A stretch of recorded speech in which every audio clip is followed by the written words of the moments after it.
Jesus was asked after he fed the 5,000 people, he was asked to be the king. It said that the men tried to make him their king. If I saw someone feed 5,000 people with a boy's sack lunch with 5 loaves and 2 fish, I'd probably want him to be something, because that's crazy. So they try to make Jesus king, and Jesus dips out. Jesus says, nah, I'm not here to be your king. Not the type of king you think I'm supposed to be.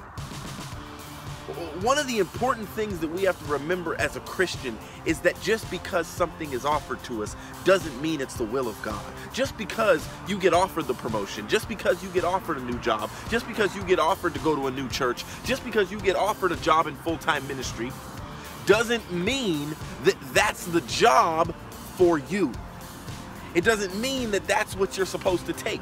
Just because, ladies, you've been praying for God to send a man your way. You want to begin the rest of your life. You want to find someone to spend the rest of your life with that's going to run with you in ministry.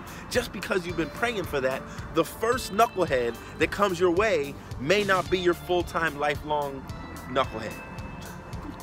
And men, same thing. As Christians, we can't get caught up in the things of the world that look so good and so enticing that we say yes and find ourselves outside of the will of God because we said yes to it. The first sin that was ever committed by man was by 2 people that had everything they could have ever wanted.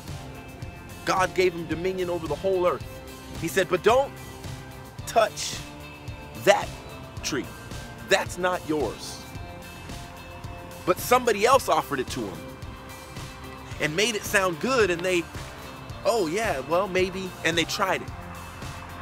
Be careful, believers. Be careful. Be careful not to try everything that's offered to you. I'll see you guys tomorrow for John chapter 7.